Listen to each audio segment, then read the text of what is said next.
సందర్భంగా తెలంగాణ రాష్ట్ర ఏర్పాటు మనందరి ఆకాంక్ష మనం కలిసి మరి ప్రయాణం చేయాలని చెప్పని వారు పేర్కొన్నప్పటికీ కూడా ఏదైతుందో ఒక క్రమశిక్షణ గల కార్యకర్తగా నాడు ఏదైతుందో నేను కాంగ్రెస్ పార్టీలో కొనసాగడం జరిగింది. మరి ఏదైతే తెలంగాణ రాష్ట్ర ఏర్పాటు ఆకాంక్ష యావత్ తెలంగాణ ప్రజల యొక్క లక్ష్యం వల్ల మన యొక్క జన్మ హక్కుగా భావించి ఏదైతుందో పెద్దలు కేసీఆర్ గారు తెలంగాణ రాష్ట్ర ఏర్పాటు ఉద్యమ నాయకుడిగా అన్నాడు ఏదైతుందో వారి శాసనసభ్యుడిగా డిప్యూటీ స్పీకర్ ఏదైతుందో పదవికి రాజీనామా చేసి ప్రజాక్షేత్రంలో ఏదైతుందో యావత్ తెలంగాణ సమాజాన్ని జాగృతి చేసే విధంగా ఉద్యమించడంతో తెలంగాణ రాష్ట్ర ఏర్పాటు కల సాకారమైంది అని చెప్పక తప్పదని చెప్పంటున్నాం. అటువంటి యొక్క కేసీఆర్ గారి యొక్క నాయకత్వంలో వీళ్ళ వాస్తవంగా మరి నేను ఎదుర్కొంటున్నటువంటి యొక్క మానసిక ఇబ్బందుల దృష్ట్యా మరి వారు ఏదైతుందో పెద్ద మనసుతో నాకు చేయుతనిచ్చిండు. మరి పెద్ద మనసుతో నాకు చేయుతనిచ్చేదితుందో ఇలా ఒక ఉద్యమ రథసారథిగా బీఆర్ఎస్ పార్టీలో చేరి ఇలా తెలంగాణ రాష్ట్ర ఏర్పాటు వాస్తవం వారు దశాబ్ద కాలం 2 పర్యాయాలు ముఖ్యమంత్రి ఏదైతుందో తెలంగాణ రాష్ట్రాన్ని వీళ్ళ జాతీయ స్థాయిలో కాకుండా అంతర్జాతీయ స్థాయిలో దాన్ని నిలబెట్టడం జరిగింది.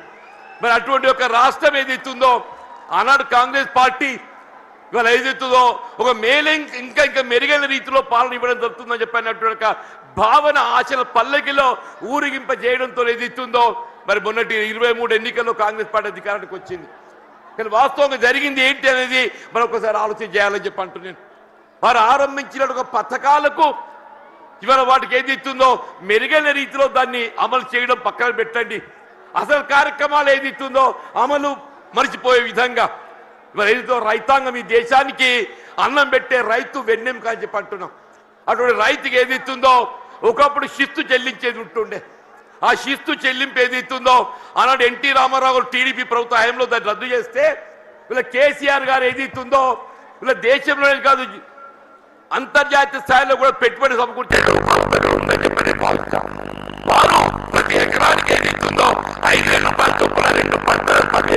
పెట్టుబడి అందింపజేసే విధంగా కార్యక్రమాలు అమలు తలపెట్టడం జరిగింది. ఇవాళ కాంగ్రెస్ పార్టీ వస్తే 15,000 ఇస్తామని చెప్పామే, ఇలా 15,000 కాదు కదా, అసలు 10,000 అమలు 3 పంటలు కోల్పోయినామని చెప్పి అంటున్నాం. ఇలా రబ్బీ పంటకు వచ్చిందే మనం అందరం గమనిస్తున్నాం. ఇలా 1 ఎకరానికి ఇచ్చారు అంటున్నారు 6,000 రూపాయలని చెప్పని. ఇలా 2వ పంట కేసీఆర్ గారు ఇలా జయించాల పట్టణాలకు వస్తుందని చెప్పని ఇలా ఏదైతే 2వ ఎకరా కూడా మేము ఇస్తామని చెప్పని మళ్ళీ ప్రకటన చేయడం జరిగిందని చెప్పి అంటున్నాం. మనం ఏ కార్యక్రమాన్ని తీసుకున్నా చెప్పంటున్నాను నేను, కళ్యాణ లక్ష్మి ఆడబిడ్డల పెళ్లికి తోడ్పడే విధంగా ఏదైతున్నదో వారు 50,000 నుండి ఆరంభింపజేసి 1,00,000 రూపాయల ఆర్థిక సాయం అందింపజేయడం అని చెప్పి అంటున్నాం.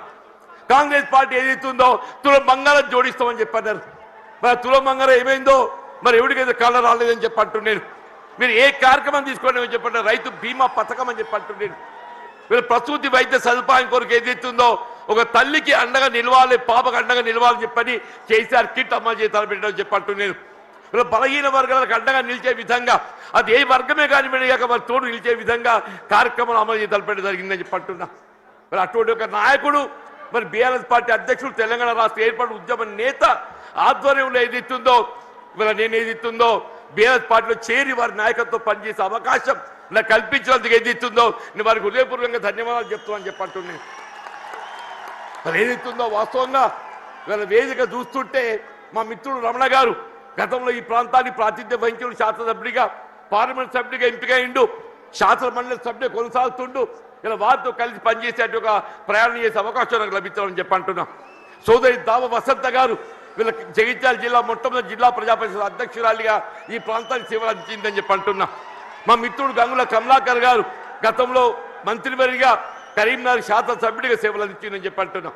మా సోదరుడు కౌశిక్ రెడ్డి గారు అని చెప్పి అంటున్నాను. మా మిత్రుడు విద్యాసాగరరావు గారి యొక్క తనయుడు సంజయ్, విద్యాసాగరరావు గారి తనయుడు సంజయ్, మరి సంజయ్ అంటే వేరే అనుకునేదని చెప్పంటున్నా. ఆయన ఈ సంజయ్ వేరు, ఈ సంజయ్ ఏదైతుందో అకుంఠిత దీక్షతో ప్రజాసేవ చేయాలనే సంకల్పంతో కేసీఆర్ నాయకత్వం కొనసాగుతున్నట్టు మా మిత్రుడు విద్యాసాగరరావు గారి తనయుడు అని చెప్పంటున్నాం. వీళ్ళ జిల్లా బీఆర్ఎస్ పార్టీ అధ్యక్షుడు విద్యాసాగరరావు గారు మా అందరినీ సమన్వయం చేస్తాను ముందుకు వచ్చినట్టు ఒక సోదరుడు పల్లా రాజేశ్వరరెడ్డి గారు, ఇక వేదికపై ఉన్నటువంటి ఒక శాసన మండలి సభ్యులు, ఇవాళ ఇంకా ఇతర మిత్రులు అందరూ కూడా అందరికీ నేను చేతులు ఎత్తి నమస్కరిస్తానని చెప్పి అంటున్నాను. ఇంతకాలం ఏదైతుందో వాస్తవంగా కేసీఆర్ గారు అంటే నా మొదటి నుండి గౌరవం, ఇద్దరికి వ్యక్తిగతంగా అనుబంధం ఉందని చెప్పి అంటున్నా. మేము ఏదైతుందో విద్యార్థి దశ నుండి మేము కలిసి ప్రయాణం చేసినటువంటి వాళ్ళం. వీళ్ళ భిన్న అభిప్రాయాలు, భిన్న రాజకీయ పార్టీలు, మరి వేదిక ఏదైతుందో మరి కలిసి ప్రయాణం చేయలేకపోయినా కానీ వీళ్ళ అభివృద్ధిలో ఏదైతుందో వారు 2014 తెలంగాణ రాష్ట్రం ఏర్పాటు అయినాడు ఏదైతుందో నేను శాసనసభ్యులు గెలిచానని చెప్పంటున్నా. నాపై గౌరవంతో నాకు ఇప్పటికి గుర్తు చేస్తున్నా. మీకు అన్న బోర్లపల్లి వంతెనని చెప్పంటూ నేను గోదావరి నదిపై వంతెన నిర్మాణం చేస్తే అటు ఆదిలాబాద్ ఇటు ఉమ్మడి కరీంనగర్ జిల్లాలు కలిసి ఏర్పడతాయని చెప్పని ఒక విజ్ఞప్తి చేయడంతోనే వీళ్ళ మొట్టమొదటి ఉమ్మడి కరీంనగర్ జిల్లాలో మంజూరు చేసినటువంటి ఒక పథకం బోర్లపల్లి ఒక వంతెన అని చెప్పంటాం. ఇలా అభివృద్ధికి ఏదైతుందో రాజకీయాలు లేవు, అభివృద్ధికి రాజకీయాలు లేవని చెప్పంటున్నా. ఆ విధంగా అభివృద్ధి చేసినటువంటి ఒక మరి గొప్ప నాయకులు ఏదైతుందో మరి కేసీఆర్ గారు అని చెప్పంటున్నాం. మిత్రుడు కొప్పుల ఈశ్వర్ గారు ఏదైతుందో ధర్మపురి శాసనసభ్యుడిగా వీళ్ళ మంత్రి వర్యుడిగా చెప్పంటూ నేను వాళ్ళు ఏదైతుందో రోడ్లవాగు ఆధునీకరణ వారి యొక్క ఈ ప్రాంతం అంతా సస్యశ్యామలం కావాలని చెప్పంటే ఆ ఆధునీకరణతో అది సాధ్యమవుతుందనే ఒక భావనతో మరి కొప్పుల ఈశ్వర్ గారు ఏదైతుందో మరి కేసీఆర్ దృష్టి తీసుకెళ్ళడం, వారు ఏదో మంజూరు చేయటం, మరి ఏదైతే ఉందో మన మొత్తం ప్రాంతం జగిత్యాలే కానీ తలుపులే కానీ చెప్పంటున్నాం. జగిత్యాల, ధర్మపురి, కోరుట్ల, వేములవాడ, చొప్పదండి మనంతా అన్నదమ్ముల్లాగా జగిత్యాల జిల్లాలో కలిసినటువంటి వాళ్ళని చెప్పంటున్నాం. ఇలా అభివృద్ధికి సంకేతం బీఆర్ఎస్ రాజకీయ పార్టీ అని చెప్పంటున్నాను. ఇలా 10 జిల్లాలు ఉన్నటువంటి యొక్క తెలంగాణ రాష్ట్రాన్ని 13 జిల్లాలు అదనంగా ఏర్పాటు చేసి దాని 23 జిల్లాల తెలంగాణ రాష్ట్రానికి రూపొందింపజేసినట్టు ఒక ఘనత వీళ్ళ పెద్ద కేసీఆర్ గారిని చెప్పక తప్పదని చెప్పంటున్నారు. అని అందరూ కూడా ఆశ్చర్యపోయారు. ఈ కొత్త జిల్లాల ఏర్పాటుతోని ఇది దగ్గరే సాధ్యమేనా అని చెప్పని వీళ్ళ నూతన జిల్లాలు ఏర్పాటు కావడంతో ఏదైతుందో వైద్య సేవలు మెరుగు కావటం అని చెప్పంటాం. వైద్య సేవలు మెరుగు కావటం మన జగిత్యాల జిల్లా ఏర్పాటు కావడంతో ఏదైతుందో మన జగిత్యాల ఏదైతుందో వైద్య విద్యా కళాశాల అసలు మన జగిత్యాల జిల్లా కేంద్రంగా వైద్య విద్యా కళాశాల ఏర్పాటు సాధ్యమవుతుందనే ఆలోచన కూడా మీకు తప్పని చెప్పంటున్నాం. కేవలం కేసీఆర్ గారి యొక్క ఆలోచన, వారి యొక్క దూరదృష్టి, వీళ్ళ నూతన జిల్లాలు ఏర్పాటుతో ఏదైతే వైద్య విద్య సదుపాయాలు మెరుగుపరచొచ్చని చెప్పిన భావంతో వీళ్ళ నూతన జిల్లాలు ఏర్పాటు చేయడము, జగిత్యాల జిల్లా కేంద్రంగా వైద్య విద్యా కళాశాల రూపొందడం, వీళ్ళ వైద్య సేవలు విస్తృంపజేయబడడం చెప్పంటున్నా. భవిష్యత్తులో సూపర్ స్పెషాలిటీ వైద్య సేవలు మనం పొందబోతున్నాం అని చెప్పంటున్నా. అది విద్య రాజ్యాంగం కల్పించిన హక్కు అని చెప్పంటున్నా. ఆ రాజ్యాంగం కల్పించిన హక్కు విద్యకు సంబంధించి ఏదైతుందో నిరుపేద వర్గాలు, బలహీన వర్గాలు, జ్యోతిబా పూలే అటువంటి ఒక గురుకుల ఆశ్రమ పాఠశాల అని చెప్పంటున్నా. ప్రతి నియోజకవర్గంలో ఆడబిడ్డలు బాలకి ఏదైతుందో జ్యోతిబా పూలే మరి గురుకుల ఆశ్రమ పాఠశాల, బాలులకు ఏదైతుందో జ్యోతిబా పూలే మరి ఒక పాఠశాల గురుకుల ఆశ్రమ పాఠశాల, అల్పసంఖ్యాక వర్గాలు ముస్లిం బిడ్డలకు అని చెప్పంటున్నా. ఎన్నడూ ఊహించినటువంటి ఒక విద్యా సదుపాయాలు కల్పించాలని చెప్పని ఇవాళ ముస్లిం బిడ్డలకు ఏదైతుందో అల్పసంఖ్యాక వర్గాలకు ఏదైతుందో మైనారిటీ స్కూల్స్ ఏర్పాటు చేయడం, ఎస్సీ ఎస్టీ అని చెప్పంటున్నాను. ఇలా వాస్తవంగా తెలంగాణ రాష్ట్రానికి గిరిజన బిడ్డలు ఏదైతుందో బీఆర్ఎస్ పార్టీ మరొక కూడా చెప్పంటున్నాను. జనాభా ప్రాతిపదికన కల్పించాల్సిన రిజర్వేషన్ సౌకర్యం తెలంగాణ రాష్ట్రం ఏర్పాటుతో ఏదైతుందో ఇలా గిరిజన జనాభా తెలంగాణ రాష్ట్రంలో కేంద్రీకృత కావడంతో ఆ గిరిజనులకు అంతవరకు ఉన్నట్టు 6% రిజర్వేషన్ 10% పెంచి అని చెప్పంటున్నా. ఇలా విద్యా ఉద్యోగాలలో గిరిజన బిడ్డలు వాళ్ళ లంబాడా కానివ్వండి, ఆదివాసీ కానివ్వండి, ఎవరికైనా ఏదైతుందో వారి భవిష్యత్తు నిర్దేశించినట్టు ఒక గొప్ప మరి నాయకత్వం కేసీఆర్ గారు అని చెప్పక తప్పదని చెప్పంటున్నా. ఇలా వాస్తవంగా ఈ దేశానికి ఏదైతుందో అన్నం పెట్టే రైతుకు సాగునీరు కావాలని చెప్పంటున్నా. ఉచిత విద్యుత్ సదుపాయం ఏదైతుందో గతంలో నిర్దేశిత వేళలో విద్యుత్ అందింపజేస్తే వీళ్ళు ఏ విధమైనటువంటి ఒక ఆంక్షలు లేకుండా 24 గంటలు ఏదైతుందో రైతాంగానికి ఉచిత విద్యుత్ కల్పింపజేసిన ఒక ఘనత బీఆర్ఎస్ పార్టీ అధ్యక్షులు అధినేత కేసీఆర్ గారికి దక్కుతుందని చెప్పంటున్నాను. ఇలా ప్రాణహిత నదీ జలాల వినియోగం తేవాలనే, ప్రాణహిత నదీ జలాల వినియోగంలోకి వస్తేనే కానీ ఏదైతుందో మన తెలంగాణ రాష్ట్రం రైతాంగం ఏదైతుందో మన పంటలు పండు సాధ్యమవుతుందని చెప్పంటున్నాను. ఇవాళ ఉమ్మడి రాష్ట్రంలో వైఎస్ రాజశేఖర రెడ్డి గారు ముఖ్యమంత్రి ఉండగా మరి సహచరులు మేము భావించాం ఏదో తుమ్మడి ఏటి వద్ద బ్యారేజ్ నిర్మాణం చేస్తే ఒక లిఫ్ట్తో నీరు వస్తుందని చెప్పని. కానీ మహారాష్ట్ర ప్రభుత్వం ఏదైతుందో వాళ్ళు సహకరించలేకపోవడంతో 152 మీటర్ల ఎత్తుతో నిర్మాణం చేయాలని తలపెట్టినట్టు బ్యారేజ్ 140 మీటర్ల ఎత్తుతోనైనా కానీ ఇదే పెద్ద కేసీఆర్ గారు ఏదైతుందో మహారాష్ట్ర ప్రభుత్వం ఒప్పందం చేసుకోవడంతో పాటుగా దిగువ 100 మీటర్ల ఎత్తులో మేడిగడ్డ వద్ద బ్యారేజ్ నిర్మాణం చేయగలిగినట్టయితే అటు ప్రాణహిత నదీ జలాలు, ఇటు గోదావరి నదీ జలాలు, అటు మానేరు ప్రాంతంగా వచ్చే నదీ జలాలు అన్నింటిని మనం ఎత్తిపోత ద్వారా వినియోగించుకుంటే ఒక 300 TMC లభ్యత పొందే అవకాశం ఉందని చెప్పంటాడు. మరి ఆ విధంగా కేవలం ఒక దశాబ్ద కాలంలో వీళ్ళ కాళేశ్వరం ప్రాజెక్ట్ నిర్మాణం పూర్తి చేయడమే కాదు, దాని ఫలాలు కూడా మనకు అందింపజేయడం జరిగిందని చెప్పంటుండే. ఏమైందా వీళ్ళ కేసీఆర్ గారు జయించాలకు వస్తున్నారని చెప్పంటే నిన్నటి దాకా నిద్రపోయిన ముఖ్యమంత్రి రేవంత్ రెడ్డి గారు ఇవాళ బయలుదేరిండి అని చెప్పంటున్నారు. మేడిగడ్డ బ్యారేజ్ ఒక 2 పిల్లలు గుంగినే SLBC Srisailam left bank canal అని చెప్పంటున్నారు. నిర్మాణ దశలో కృంగిపోయి 8 మంది కార్మికులు చనిపోతే కనీసం శవాలు వెలికి చేయలేకపోయింది అని చెప్తున్నా. శవాలు వెలికి చేయలేకపోయింది అని చెప్పంటున్నా. 2 పిల్లలు కృంగిపోతే అసలు బ్యారేజ్ విలువ 4000 కోట్లు. ఆ 2 పిల్లలు కడితే 400 కోట్లు అవుతాయని చెప్పి అంటున్నా. ఎక్కువ మీకు అన్నారం సింధేలు ఇంకో 100 కోట్లు అవుతాయని చెప్పి అంటున్నా. ఇలా 2 సంవత్సరాల కాలం ఏదైతుందో ఏదో ప్రకృతి సహకరించింది అదృష్టం. మన కరువు సమస్య ఉత్పన్నం కాలేదు. రేపేదైతో ఎల్లినో ప్రభావం నిజంగానే కరువు వచ్చినట్టయితే మన భవిష్యత్తు ఏం కావాలి? కరువు వస్తే మన భవిష్యత్తు ఏం కావాలని చెప్పి అంటున్నా. అదే పెద్దలు కేసీఆర్ గారు ఏదైతే జగిత్యాల పడ్డానికి వస్తున్న సందర్భంగా రేవంత్ రెడ్డి ఏదైతుందో నిద్ర లేచినట్టు నటిస్తుందని చెప్పి అంటున్నా. ఇక తుమ్మిడి బ్యారేజ్ అటే పోయిందా? నీకు నిజంగానే సిన్సియారిటీ ఉంటే వీళ్ళ 3 సంవత్సరాలు గడుస్తుందా తుమ్మిడి బ్యారేజ్ నిర్మాణం చేయగలుగుతూ కదా, ఎందుకు చేయలేకపోయినా చెప్పంటున్నాను. వీళ్ళు నిన్నటి వరకు ఏదైతుందో వీళ్ళు ఏ కాళేశ్వరం కూళేశ్వరం మాట్లాడిండే, వీళ్ళు అదే కాళేశ్వరం అదే మేడిగడ్డ ఏదైతుందో మన భవిష్యత్తు ఏదైతుందో మనకేది అండగా ప్రాజెక్టే మేడిగడ్డ కాబోతుందని చెప్పంటున్నాను. ఇలా మన భవిష్యత్తు రైతాంగమే కానీ ఇలా త్రాగునీటి సదుపాయమే కానీ పారిశ్రామిక అవసరాలే కానీ హైదరాబాద్ త్రాగునీటి అవసరాలే కానీ అన్నింటికి ఏదైతుందో అదే మేడిగడ్డ మనకు జీవనాధారం కాబోతుందని చెప్పి అంటున్నాను. వాస్తవం చెప్పాలంటే ఇలా కేసీఆర్ గారి యొక్క విజన్, వారి యొక్క దూరదృష్టి, మరి తెలంగాణ రాష్ట్ర ఏర్పాటు సాధన కొరకు మరి ఉద్యమించిన నాడు కరీంనగర్ జిల్లా కేంద్రంగా వారు టీఆర్ఎస్ ఆరంభింపజేయడం జరిగిందని చెప్పంటున్నారు. అందరూ ఆశ్చర్యపోయిండు. ఇదేంటి అందరూ మర్చిపోయిన తెలంగాణ నినాదం ఈయన లేవనెత్తుతుందని చెప్పారు. ఒంటరి పోరాటం ఆయన ఒక్కడు బయలుదేరితే యావత్ తెలంగాణ సమాజం ఆయన వెంట నడిచిందని చెప్పంటున్నారు. యావత్ తెలంగాణ సమాజం ఆయన వెంట నడిచి తెలంగాణ సాధ్యమైందని చెప్పంటున్నారు. అదే తెలంగాణ రాష్ట్ర నిర్మాణం కొరకు ఏదైతుందో దశాబ్ద కాలం పాటుపడ్డారు. వీళ్ళ కాంగ్రెస్ వచ్చి ఏదో మేలు చేస్తా చెప్పి అనుకున్నామే, అది పక్కన పెట్టిండే. ఇలా తిరోగమన చర్యగా ఏదైతుందో తిరోగమనం పడుతుంది. మళ్ళీ తెలంగాణ రాష్ట్ర పునర్నిర్మాణం కావాలని చెప్పంటే కేసీఆర్ గారి యొక్క నాయకత్వం మాత్రమే తెలంగాణ రాష్ట్రాన్ని పునర్నిర్మాణం చేయగలుగుతా చెప్పంటున్నారు. మీరు ఎక్కడ ఏ పల్లె కనపడి చెప్పిన ఒకటే నినాదం వస్తుంది, రేవంత్ రెడ్డి పోవాలి, కేసీఆర్ గారు రావాలి. ఒకటే నినాదం, రేవంత్ రెడ్డి గారు పోవాలి, కేసీఆర్ గారు రావాలి.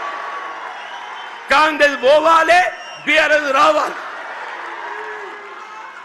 అంటే ఏంటి? ప్రతి పల్లె గుండెల్లో ఏదైతుందో ఇవాళ ఈ నినాదం కేసీఆర్ గారు ఇవాళ వస్తుంటే నిజంగా చెప్తున్నా మొత్తం కూడలని యువత ఉత్సాహం కేరింతలు చూస్తుంటే మళ్ళీ తెలంగాణ రాష్ట్ర ఏర్పాటు ఉద్యమ దినాలు గుర్తుకొస్తాయని చెప్పంటున్నా. ఆనాడు తెలంగాణ రాష్ట్ర ఏర్పాటు ఉద్యమ సమయంలో కేసీఆర్ గారు నడుస్తుంటే యువత కేరింతలు ఏ విధంగా ఉండేనో ఇవాళ కేసీఆర్ గారు జగిత్యాల పర్యటన ఏదైతుందో మళ్ళీ అదే కేరింతల ఉత్సాహం యువతలో కనబడుతుందని చెప్పంటున్నాను. ఇలా అదే కేసీఆర్ గారి యొక్క నాయకత్వం తెలంగాణ రాష్ట్ర పునర్నిర్మాణానికి ఇలా మనకి ఏకైక నాయకత్వం కేసీఆర్ గారు అని చెప్పక తప్పదని చెప్పంటున్నాను. ఇలా వారి ఆధ్వర్యంలో పనిచేసే అవకాశం నాకు లభించడం, ఇలా వాస్తవంగా ఇద్దరం కూడా ఈ ఒకరి పట్ల ఒకరో అభిమానం కలిగి ఉన్నామే. కానీ ఏదైతుందో కలిసి ప్రయాణం చేసే అవకాశం కొంతకాలం వచ్చింది.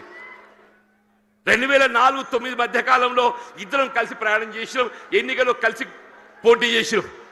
కానీ ఏదైతే కాంగ్రెస్ పార్టీ ఏ తెలంగాణ రాష్ట్ర ఏర్పాటు లక్ష్యంగా మరి ఎన్నికల ఒప్పందం కుదుర్చుకోవడం జరిగిందో ఆ తెలంగాణ రాష్ట్ర ఏర్పాటు ఏదైతుందో జాప్యం చేయడంతో కొంత నీరుగాచి పెద్ద చేయడంతో ఏదైతుందో వారు అనాడు కేంద్ర మంత్రి పదవి త్యాగం చేసి కేంద్రంలో మంత్రి పదవి త్యాగం చేసి రాజీనామా చేసి పార్లమెంటు ఉప ఎన్నికలు వారు వస్తే మరి కాంగ్రెస్ పార్టీ పక్షాన అసలు ఛాలెంజ్ ఇచ్చినోడు పక్కకు వేయండి, అసలు ఛాలెంజ్ ఇచ్చినోడు పక్కకు వేయండి.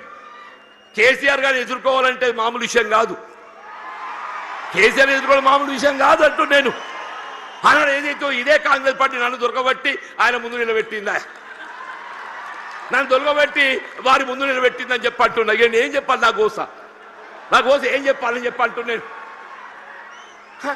అంటే నిజంగానే వారు అడ్డుకోవడం సాధ్యమేనానే? వారికి ఎందుకు ఒక లక్ష్యం ఉంది, తెలంగాణ రాష్ట్ర ఏర్పాటు లక్ష్యం ఉందని చెప్పి అంటున్నా. ఆ లక్ష్యాన్ని అడ్డుకోవడం సాధ్యమేనని చెప్పి అంటున్నాను.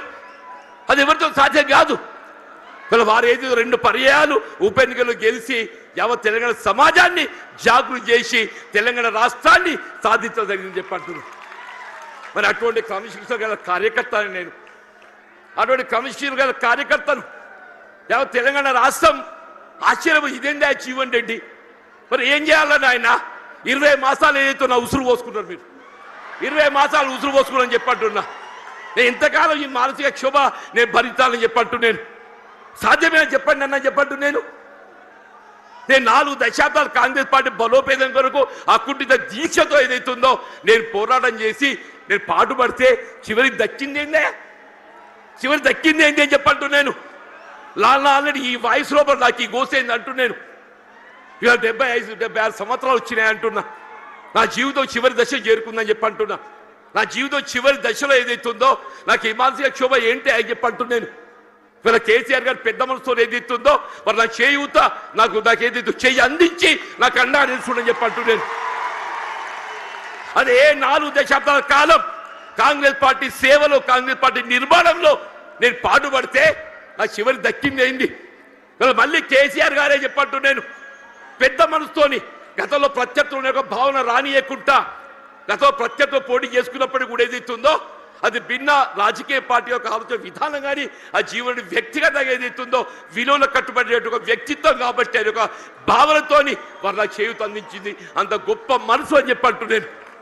దయచేసి ఇలా జగిత్యాల గడ్డ నేనేదో ఆశించి కాదు నాయన, నేను అన్ని చూసిన నేను చూడని ఏమీ లేదు. ఈ 4 దశాబ్దాల కాలంలో చూడని ఏమీ లేదు. ఇవాళ ఒకటి ఇవాళ రాష్ట్రాన్ని పట్టుకుని శని పీఠ విరగడ కావాలని చెప్పంటు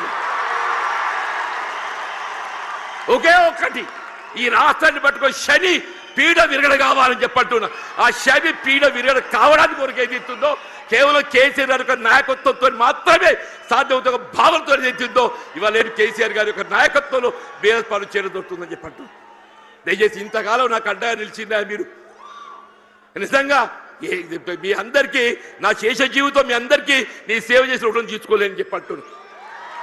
వీళ్ళ కేసీఆర్ గారి యొక్క నాయకత్వంలో వీళ్ళ ఉమ్మడి కరీంనగర్ జిల్లానే కాదు యావత్ తెలంగాణ రాష్ట్రంలో గులాబీ జెండా ఎగరవేయటమే మనందరూ ఒక లక్ష్యంగా మనం ముందు పోవాలని చెప్పంటున్నా. రాబోయే కాలం 119 స్థానాలు ఉంటాయి, ఎన్ని ఉంటాయో తెలియదు కానీ ఎన్ని స్థానాలు ఉన్నా అని ఉమ్మడి రాష్ట్రంలో కాంగ్రెస్ పరిస్థితి ఏ విధంగా మారిందో రేపు రాబోయే శాసన ఎన్నికల్లో మీకు 94 ఉప ఎన్నికల్లో కాంగ్రెస్ పార్టీ పరిస్థితి కంటే ఇంకా దీనంగా తయారైపోతుందని చెప్పకుండా మనం చూస్తామని చెప్పంటాం. ఇట్ వాజ్ నాట్ బట్ 10% అన్నాడు, ఇట్ వాజ్ నాట్ బట్ 10% అని చెప్పంటున్నా. ఇవాళ పరిస్థితి కూడా ఏదైతుందో రాబోయే కాలంలో ఇవాళ ప్రజాభిప్రాయం ఎవరైనా ప్రజాభిప్రాయానికి అనుగుణంగా పనిచేయాలి. రేపు ప్రజాభిప్రాయానికి అనుగుణంగా ఏదైతుందో కేసీఆర్ గారి యొక్క నాయకత్వం పనిచేయాలి. వాళ్ళు ఎప్పటికైనా ఒకటి కోరిక ఉంటుంది, అరే ఇంత మంచోని నేను విడిచిపెట్టుండే ఏందే అరే నిజంగా ఆలోచిస్తే కూడా ఆశ్చర్యం కలుగుతుందా? ఆయన నాకే పగోడు కాదు, మేము గతంలో కలిసి ప్రయాణం చేసినాం. వారి జీవితం విద్యార్థి దశలో ఏదైతుందో ఇదే జగిత్యాల అంగడి బజార్లో గడిపిందని చెప్పి అంటున్నా. జగిత్యాలకు కేసీఆర్ గారికి ఉన్న ఒక అనుబంధం ఏదైతుందో ఇప్పటి తరాన్ని తెలియకపోవచ్చు, కానీ కేసీఆర్ గారి ఒక బాల్య జీవితం ఏదైతుందో జగిత్యాలతో ముడివేసుకుందని చెప్పి అంటున్నారు. అటువంటి కేసీఆర్ గారు ఏదైతుందో ఆనాడు తాడిత పీడిత వర్గాలు ఏదైతుందో వీళ్ళు వారి యొక్క హక్కుల సాధన కొరకు జగిత్యాల చైత్ర యాత్ర ఏదైతే ఇదే గడ్డ మీదకి వెళ్ళి ఇదే సమావేశ స్థలికి వెళ్ళి ఆరంభింపజేసిందని చెప్పి అంటున్నారు.